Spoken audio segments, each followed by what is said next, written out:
Welcome to a Sunday edition of Out from the Cube. I appreciate you listening to the podcast, and it is Sunday. It is 3:25 on Sunday afternoon, and if you've been following and listening, I've been doing this Summer 60. If you want to know what the Summer 60 is, go back a few episodes, but essentially I've got to do 5 things every day. It's a competition between me and my kids and some other families and some other people, and me doing a podcast every day is one of those things. So if you want to know more about that, go back 4 or 5 episodes. But I want to make sure to get a podcast out. These are shorter podcasts, 10 to 15, sometimes 20 minutes of things I'm learning, reading, considering, people I'm talking with, conversations I'm having, all that. So last night was out at a concert late, and I've been laying around on the couch today and really didn't want to do this. Didn't want to do anything. All 5 of the things that I have to do every day that is a competition with me and my boys, I did not want to do. I've been laying on the couch and I found cooking shows on Netflix, and I've been binge watching cooking shows. But I did get the yard mowed. So those were kind of the things that I'm doing, but I got up and I was like, hey, I've got to do this. This is part of my Summer 60. It's part of me competing with my kids and showing them that if you commit to something, if you're going to do it, you have to do it. That's the mental toughness thing. So if you listen to Andy Frisella, and I would encourage you to, again, his language can be rough. So if you don't like harsh language, don't listen to him. But Andy Frisella is he's actually a local St. Louisan that runs a podcast called the MFCEO Project. And he started something called the Hard 75, but I'm not going to go into what he's doing. I adapted it to me and just going hard, the Summer 60, which is essentially 60 days of summer for my kids before they go back to school. But what Andy Frisella believes is mental toughness is a skill. And it is a skill, and if something is a skill, then it can be worked on, it can be enhanced, it can be developed, and it can be built upon. And that is the whole idea of our Summer 60 as well. It's doing the things when you don't want to do it. Discipline. Discipline is doing what you should be doing, when you should be doing it, how it should be done, and doing it that way all the time. Having the self-discipline, the mental toughness to do the things that you said you were going to do, and sharpening the mental toughness muscle. And I've got Jesse Itzler's book, Living with Monks, here in front of me, and he talks about toughening up and exercising his mental toughness muscle. And I was going to talk about something else, and I'm going to flip through this real quick and hope that I can actually find it, because he does talk about, it's really good about how he talks about the mental toughness muscle and how you've got it. It's right here. So here's the deal. He went and lived with monks for 15 days, and it was really hard. And I think after 6 or 7 days, he was like, all right, good. I think I've learned what I'm going to learn. Time to move on. I'm getting out of here tomorrow morning. And he was sitting there, and he's actually got a great phrase that I really like. The phrase that he uses when he doesn't want to do something is remember tomorrow. So remember tomorrow. So when you wake up, if I wouldn't have done anything that I was going to do, that I planned to do, that I committed to do, that I told my children I would do, and other people that I would do, when I wake up tomorrow, how would I feel?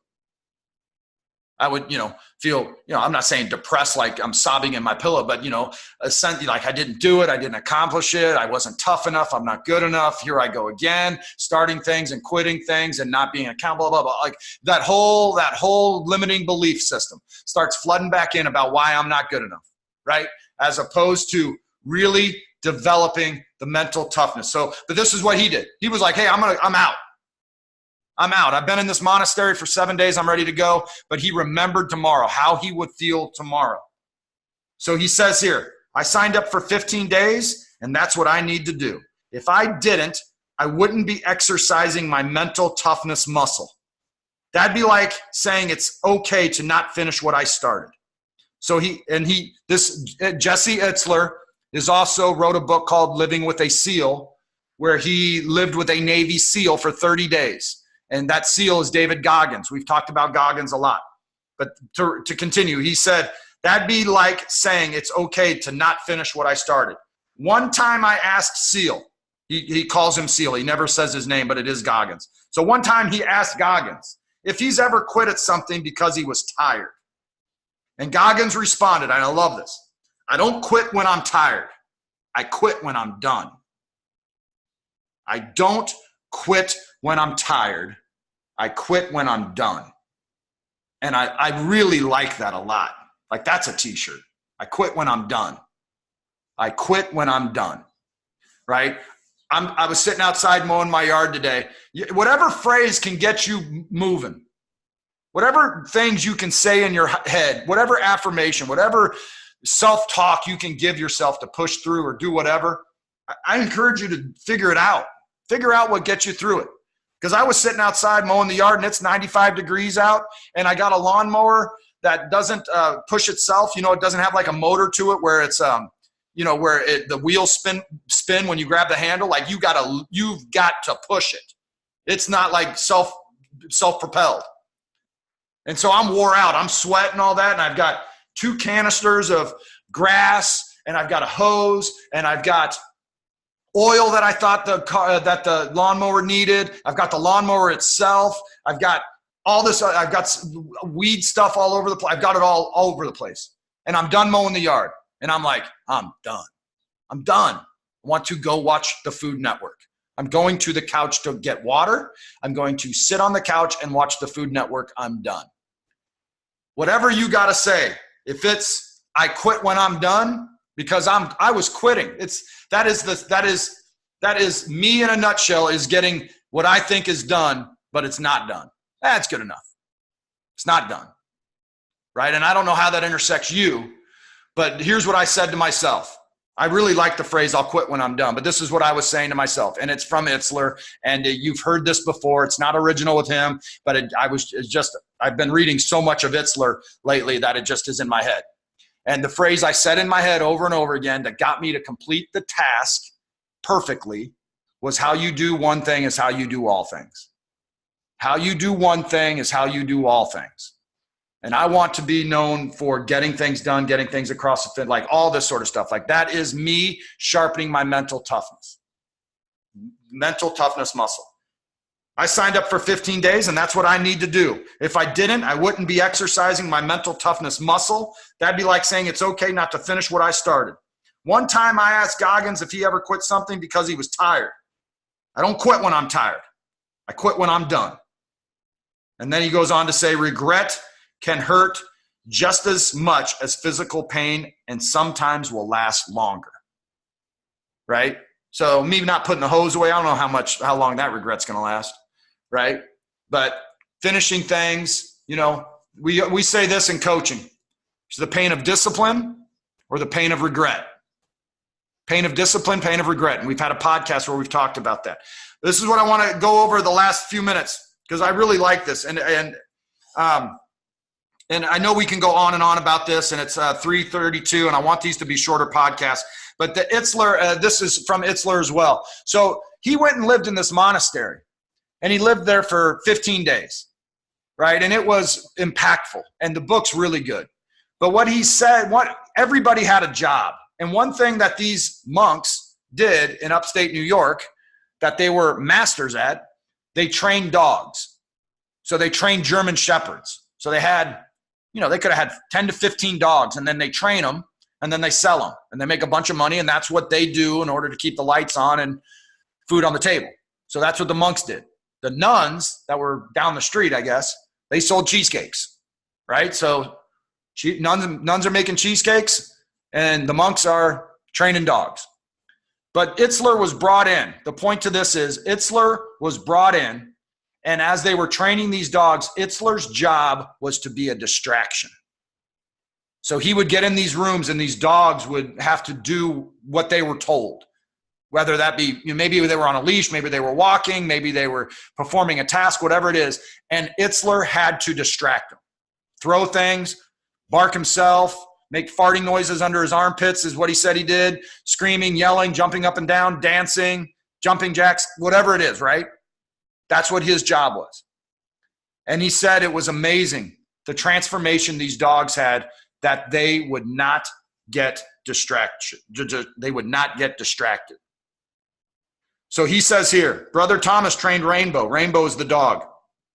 Brother Thomas trained Rainbow to completely ignore the interferences coming her way that may distract her from her goal. I'm training the dog to block out the noise and keep going, he explained. This isn't unlike our own lives where most of our goals get shattered because we don't block out the noise. We are not trained to ignore the distractions. So yes, it's a metaphor of this, but it's a metaphor of distraction. It's with these dogs and him being a distraction, and those dogs don't take their focus off their goal. Whatever that job is, whatever the job the dog has, they were not distracted. They executed, they were locked in, they performed, they had action, like they got their shit done. Right? Whereas me, can easily get distracted. Because I found a great cooking show on Netflix this weekend. I found it yesterday. It's called The Chef. Right? It's got Jon Favreau, the guy from Swingers, and the guy that does the Avenger movies as the director, and Iron Man and all that, and him and this other guy are going around cooking and talking about all this barbecue. It's an amazing show. It took me off my goals and my but listen, I'm not saying it's not okay to sit and relax and just decompress and all that, right? I'm not suggesting that, right? I think we all need that. Yes, I don't need to binge watch all day Sunday Food Network. I don't, right? I get it. But that's just an example of but the dogs are locked in on their job, and there's no distraction, no objects, no farting noises, no dancing men can take the dogs off their focus of and so I guess I ask you, like, focus with clients, focus in sales, focus in calls, focus in networking, focus in relationships, focus on whatever, right? I'm going out this evening with my girlfriend who's back in town, and I want to be locked in on that relationship, that conversation, that time together, and not get distracted by phones, by anything else, right? Be fully present and locked in on what is going on at that moment, right? And I think that dog's a great metaphor for it. It's a great story for it, of being locked in on those focus. So between those two things, I know we've gone a little over, but I wanted to get this. But it's really, I can't encourage you. This book's really good. But I really like the idea from David Goggins. And I'm sorry, for those that are listening, there was a pause in there, which I guess is bad radio or bad podcasting. But I was flipping through the book, the Itzler book, real quick to try to find another quote. But I really like it. I don't quit when I'm tired. I quit when I'm done. How you do one thing is how you do all things. Right? And whatever can get you to continue to get the task completed. Focusing on your goal and not being distracted. Right? But listen, I hope you had a great weekend. I appreciate the people that are downloading these on weekends. I appreciate the people that are downloading them every day. It seems that I was releasing one podcast a week and got a number of people listening to it. The shorter podcasts allow you to listen and then to listen to the next one and the next one and the next one. This is like 5 or 6 or 7 in a row of the podcast. So we're definitely doing our Summer 60. It's the 9th. I've done everything that I said I would be doing up to this point. So if you're listening and doing your own Summer 60 or holding me accountable to it, I'm there. I still got to do my reading today, which I'm going to do. Okay. But I appreciate it. It's been a great weekend for me. And I hope you have a great week. It's going to be hard for me tomorrow to record a podcast because I'm on the road all day tomorrow, but I will be getting it done. It'll be probably the audio will be a little different tomorrow, which is fine. But listen, here's the other thing I want to bring up. Outfromthecube.com is up and live, and I've been working on it a little bit. There's some content in there. The podcasts are up there. The YouTube videos are up there. My handouts are up there. Links so you can go to Out from the Cube and get to Polaris are up there. Whatever you need to do, however you need to reach us or me, it's all out there now. So go hit Out from the Cube. That would mean a lot to me. Subscribe to whatever we have out there. And whatever we can do to help you would be great. Listen, I hope you had a great weekend. Don't quit when you're tired. Quit when you're done. Have a great weekend. I'll talk to you tomorrow.